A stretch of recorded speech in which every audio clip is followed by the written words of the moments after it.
안녕하세요. 오늘 소개해드리고 싶은 책은 이 말센스라는 책입니다. 이 저자가 굉장히 유명한 방송인이에요. 수많은 사람들을 이제 인터뷰하고 토크쇼 같은 데서 이제 호스트로 참여를 하면서 쌓아왔던 많은 이 대화 경험을 이렇게 이 한 책에다가 집약적으로 담은 그런 내용입니다. 일단 제목을 보면 아시겠지만 이제 뭐 대화 스킬 이런 게 아니고 이 센스라는 단어가 굉장히 좀 와닿죠. 우리는 이제 센스가 있는 사람이 되고 싶어 하잖아요. 우리는 이제 뭐 친구나 연인이나 가족 뭐 그 외에 주변 사람들과의 관계를 강화하기 위해서 이런 말 센스를 배울 필요가 있다, 이런 생각이 듭니다. 사실 우리는 이제 말을 잘하고 싶잖아요. 그래서 생각하는 것들이 말을 논리적으로 하고 싶다, 아니면 굉장히 유머러스하게 하고 싶다, 이런 것들이 있잖아요. 근데 이 책에서 나오는 거는 그런 내용들이 아닙니다. 많은 전문가들이 이 대화 기술로서 이제 상대방과 눈 맞추기, 그리고 뭐 흥미로운 주제를 꺼내기, 그리고 뭐 들은 내용에 대해서 뭐 호응해주기, 뭐 이런 스킬들을 얘기하지만 이런 거 다 쓸모없다. 그럼 뭐가 중요하냐? 이 말 센스라는 것은 굉장히 유려한 이런 말솜씨가 아니고 적재적소에 필요한 만큼의 말을 하는 것을 의미한다고 합니다. 이런 대화의 목적은 상대가 진심으로 하고 싶은 말을 끌어내게 하는 것, 그러니까 마음을 열게 하는 것, 그게 바로 핵심이다 라고 저자는 얘기합니다. 그렇기 때문에 이 대화에서는 굳이 말을 하지 않아도 내가 대화 자리에서 보이는 이 표정이라던가 아니면 몸짓, 그리고 뭐 숨소리라던가 침묵, 이런 것들도 다 대화의 한 부분으로 작용될 수 있다는 거죠.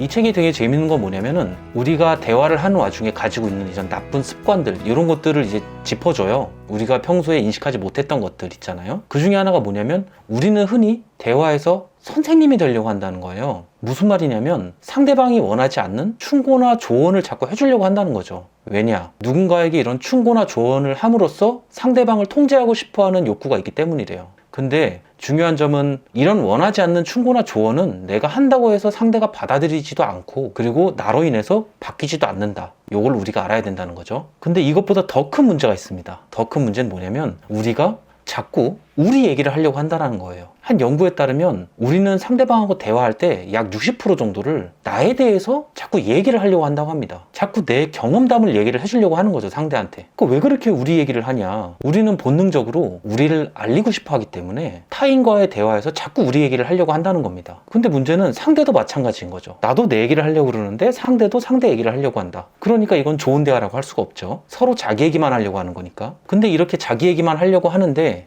생각보다 이 수준이 조금 심각하더라고요. 전 세계에 이제 대화된 뭐 기록들을 이렇게 보면은 답변을 하는데 0.2초밖에 안 걸린대요. 그러니까 상대방이 얘기를 끝나고 나자마자 바로 내 얘기가 나오는 거죠. 그게 0.2초밖에 안 걸린다는 거예요. 근데 문제는 뭐냐면 내가 어떤 단어를 머릿속에서 끄집어내는데 걸리는 시간이 0.6초라고 합니다. 그 말은 뭐냐면 상대방의 말이 끝나기 전에 나는 이미 내가 할 말을 준비를 해놓고 있는다는 거죠. 상대방의 말에 귀 기울이지 않고 있다, 우리는. 그런 거죠. 성공하는 사람들의 7가지 습관이라는 책을 지은 스티븐 콥이라는 사람은 이런 얘기를 했습니다. 대부분의 사람들은 이해하기 위해 듣지 않습니다. 그들이 상대방의 말을 듣는 건 응답하기 위해서입니다. 그러니까 한마디로 그냥 내 얘기를 하고 싶어서 듣는다는 거예요. 내 차례를 기다리고 있는다는 거죠. 어찌됐건 이제 대화에서 내 얘기를 아예 안 할 수는 없겠죠. 이제 하는 거를 이제 최소화하는 게 중요하겠고, 근데 여기와 관련된 좀 재밌는 정보가 하나 있습니다. 정신과 의사 마크 고울스톤이라는 분이 연구를 한 거예요. 상대방이 얘기할 때 집중력이 어떻게 변화하는지를 딱 봤더니 대화 상황에서 40초 이상 넘어가게 되면 굉장히 그 독백으로 넘어간대요. 그러니까 상대방하고 대화를 할 때 초반 20초간은 상대방이 경청을 해준대요, 집중을. 근데 20초가 지나가고 그 이후 20초에서 40초까지는 약간 상대방이 집중력이 살짝 떨어지는 상태고, 40초가 넘어가서 1분 가까이 되면 그때는 완전히 상대방이 거의 잘 안 듣는다는 거예요. 그러니까 이제 나 혼자 얘기를 한다라는 거죠, 거의. 그런 걸 보면 뭐 박찬호는 뭐 그냥 거의 뭐 상대방이 그냥 쓰러질 정도겠죠. 그러니까 말을 하더라도 어지간히 해라. 투머치 토크 하지 마라. 그런 거죠. 이런 사실들은 말이죠, 우리가 몰랐던 거잖아요. 근데 우리가 알고 있는 내용 중에서도 좀 재밌는 게 있습니다. 흔히 반복해서 말하는 사람 있잖아요. 사실 반복해서 얘기를 하는 사람 중에 가장 많은 포션을 차지하는 게 아마 부모님과 선생님일 거예요. 근데 이제 그분들이 알아야 될 게 있습니다. 반복해서 말하는 사람들의 특징은 내가 반복해서 얘기를 하면 상대방한테 잘 주입이 될 거라고 생각하잖아요. 근데 그게 아니라는 거예요.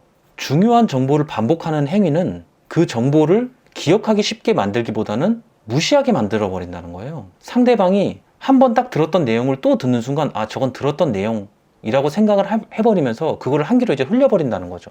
그러니까 각인이 안 된다는 거예요. 오히려 반복해서 말하는 사람이 더 잘 기억을 한다. 내가 얘기를 많이 했는데 상대방은 기억을 못하고 내가 더 기억을 잘한다, 이런 거죠. 그러니까 쓸데가 없다, 그런 겁니다. 이건 재밌더라고요. 그래서 말이죠, 이 책에서는 되게 다양한 사례와 그리고 예시들을 들어서 좋은 대화법에 대해서 소개를 하고 있는데, 제가 이걸 다 얘기를 할 수는 없고, 제가 느낀 가장 중요한 점이 뭐냐면 두 가지가 있어요. 하나는 대화의 목적이 정보 교환이든 아니면 다른 사람과의 관계 강화건 간에 일단 내가 말하기보다는 상대방에게 말할 기회를 주는 게 중요하다. 왜? 사람들은 말을 하는 사람보다 들어주는 사람을 좋아하니까. 그럼 어떻게 하냐? 내가 상대방에 대해서 알고 싶은 거를 질문하세요. 내 경험을 얘기하려고 하지 말고 상대방한테 질문하세요. 상대방이 말할 수 있도록. 우리는 그거를 들어주는 것만으로도 상대가 나에게 호감을 가지게 만들 수 있다는 겁니다. 그리고 두 번째는 잘 마무리하기입니다. 마무리하기. 마무리한다라는 게 이제 대화를 잘 끝내는 거예요. 대화를 잘 끝내는 게 안녕, 이게 아니고 너와 대화해서 내가 굉장히 즐거웠고, 그리고 나한테 좋은 이야기를 해준 거에 대해서 감사한다 라는 이제 감사의 표현을 하라는 거죠. 그렇게 했을 때 나와 상대방과의 유대감이 형성이 된다, 그런 겁니다. 제가 느끼기엔 이랬는데, 여러분들도 만약에 대화에 약간 문제가 있다고 생각하시는 분들은 읽어보시면 좋을 것 같아요. 특히 내가 말이 굉장히 많거나 반복적으로 얘기를 하거나 아니면 사람과의 대화가 굉장히 서툴다라고 생각하시는 분들은 꼭 읽어보세요. 아주 큰 도움이 될 거라고 생각합니다.